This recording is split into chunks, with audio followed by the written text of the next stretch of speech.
4 गांव के लोग यहां आज तहसील में पहुंचे हैं। समस्या ये है, 14 वर्षों से महात्मा गांधी बस्ती योजना के तहत गरीबों को सरकार ने कहा था कि बस्ती बनाकर बिजली पानी की गलियां पक्की करके सुविधाएं देंगे।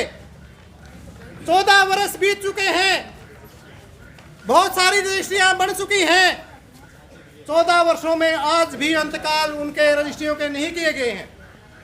यहाँ डीसी भी बार बार कहते हैं कि 3 दिन के अंदर अंतकाल हो जाना चाहिए, लेकिन यहाँ की अफसर और यहाँ की सरकार का क्या रवैया है आप देख सकते हैं। 14 वर्षों में भी आज तक 2010 में रजिस्ट्रियां और कब्जे दिए गए थे।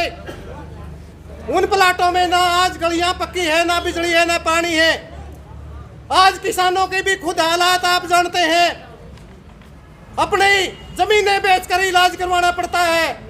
मजदूर को रोजगार का संकट है, महंगाई बढ़ी हुई है, बच्चों को शिक्षा है नहीं, समाज में संकट है।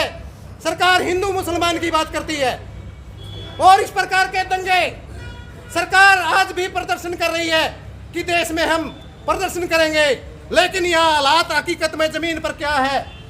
आज तक 1400 वर्षों में प्लाटों के रजिस्ट्रियों के इंतकाल नहीं है, गलियां नहीं है, बिजली पानी नहीं है, रोजगार नहीं है, रोजगार घटते जा रहे हैं। समस्याएं दिन ब दिन बदतर जिंदगी होती जा रही है। सरकार कहती है गरीबों के भला करेंगे, लेकिन हकीकत में हम दिखाई दे रहे हैं किसानों की हालात क्या है। 13 महीने उन्होंने धरना दिया, आज भी खेतों की जो बिजली है उसको ये कह रहे हैं 2020 का कानून लागू करेंगे, जिसके तहत खेतों में 30,000 रुपये किसान का बिजली का बिल आएगा। आगे बिजली महंगी होगी, निजीकरण किया जा रहा है, स्कूलों को बंद किया जा रहा है। हमारे भी 2 स्कूल बंद होने वाले थे। जो चिराग योजना है, जो मर्ज योजना है, वो कहते हैं कि दूसरे स्कूलों में मर्ज करेंगे स्कूलों को, और निजीकरण की तरफ बढ़ा दिया जा रहा है। और दूसरा, जो इलाज करवा लेता था गरीब आदमी, उसके हाथ में कहते 5 लाख रुपए का इलाज फ्री हो सकता है। कार्ड पकड़ा दिया, वो कार्ड खाए अंडे हैं, कहीं इलाज होता नहीं। यह दिखावा है। अगर उनको गरीबों के इलाज की चिंता है, अगर इतना पैसा हॉस्पिटल पर लगा दिया जाए, दवाइयों का प्रबंध कर दिया जाए, कोई बीमार नहीं रहेगा। ये सिर्फ ढकोसलाबाजी है। योजना है। 6 साल से जो प्रधानमंत्री आवास योजना के तहत कॉलोनियां बननी चाहिए थी, उनमें किस्त नहीं मिली हुई है। किसी की तीसरी किस्त बकाया है। गरीबों ने कर्ज ले लेके उनका कॉलोनी में नाम 6 साल हुए आया हुआ है, मकान नहीं बना, लड़की की शादी करनी है, कर्ज लेके ने मकान बना लिया, और मकान बना लिया तो ये कहते हैं कि आपका तो मकान बना हुआ है, आपको कॉलोनी नहीं मिलेगी। ये सिर्फ दिखावा है, ना ही कॉलोनी मिल रही है। और मनरेगा का बजट भी सरकार ने 33% घटा दिया है, जबकि मजदूरों की संख्या बढ़ चुकी है। आने वाले दिनों में मजदूरों की संख्या बढ़ेगी, क्योंकि बेरोजगारी ज्यादा है।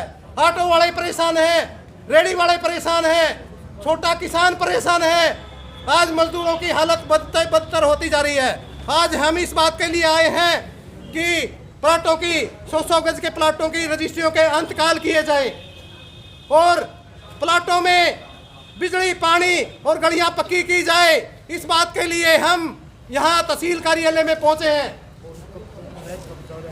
मैंगलपुर का ज्ञापन दिया हुआ है, आज तक एसडीएम साहब ने सुध ले ली है। शर्म आनी चाहिए।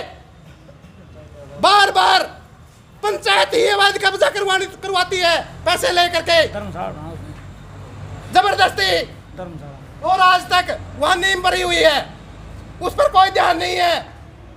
सरकार का ध्यान दंगे करवाने में है, कहीं हिंदू मुसलमान के नाम पे, कहीं सरकार जातिवाद के नाम पे।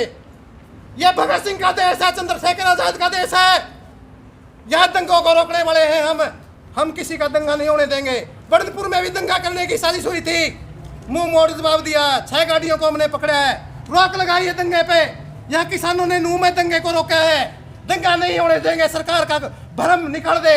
यहाँ रोजगार की चिंता है, इलाज की चिंता है, यहाँ बिजली पानी की दिक्कत है, गरीबों की बस्ती की समस्या है।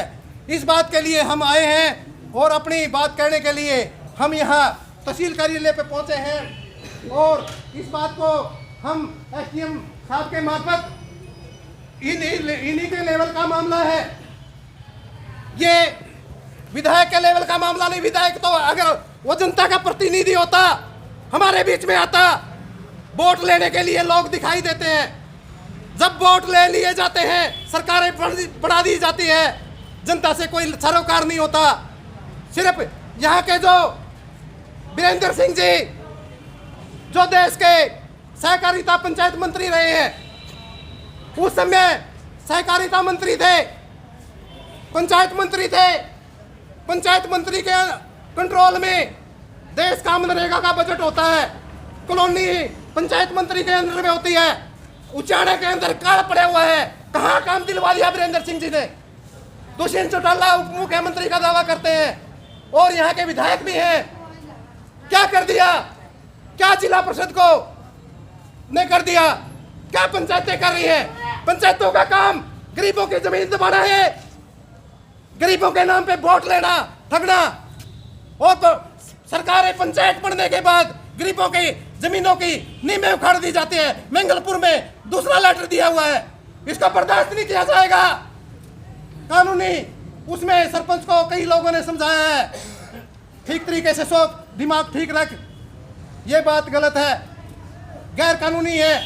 गैर कानूनी काम करने में सबसे आगे। जब गरीबों की कोई बात हो, इनको टाइम नहीं है, किसी विधायक को टाइम नहीं, किसी मंत्री को टाइम नहीं। जब ये सरकार विपक्ष में चले जाते हैं, जब इन्हें जनता दिखाई देती है। और हम इस बात के लिए आए हैं कि हमारी इन बातों की तरफ जो जनसंघर्ष मंच कमेटी के हमारे बीच में कन्वीनर सतबीर जी भी हैं, कॉमरेड पाल सिंह जी हमारे जो सीनियर नेता हैं, लगातार वो 40 सालों से इसी काम को करते आ रहे हैं, इसी काम में लगे हुए हैं। हमारे बीच में साथी दिलबाग सिंह जी हैं, जिला कमेटी जो मनरेगा मजदूर यूनियन, और दूसरे साथी संदीप उचाना ब्लॉक कमेटी प्रधान हमारे बीच में समझे रहे। पूर्व सरपंच हैं जोगिंदर सिंह हमारे बीच में, साथी बंसी और तमाम कमेटी जो हमने गांव में बढ़ाई, ग्रामीण कमेटियां, मंगलपुर की ग्रामीण कमेटी, बड़नपुर गांव की ग्रामीण कमेटी, तमाम पहुंचे हैं, इस बात के लिए आए हैं। इसकी तरफ प्रशासन ध्यान दे, नहीं तो आने वाले दिनों में सरकार के बंदों को घुसने नहीं देंगे गांव में, हालात ये पैदा कर देंगे। हम किसानों के भी साथ हैं, ये बात ना समझे। किसान आंदोलन में हमारे साथियों ने 15-15 गांव से रैलियां भर के साथ दिया है। किसानों ने की वजह से ये आंदोलन जीते हैं। और हम किसी के साथ भी अन्याय है, चाहे कर्मचारी के साथ अन्याय है, चाहे किसी भी विभाग के, सबकी लड़ाई एक है। चाहे किसान की लड़ाई है, चाहे मजदूर की, तमाम की लड़ाई एक है। और इसके लिए हम सब लगे हुए हैं। और मैं आपके बीच में सतबीर जी हैं, जो जिला कन्वीनर है जनसंघर्ष मंच हरियाणा जींद के, आपके बीच में बात रखेंगे।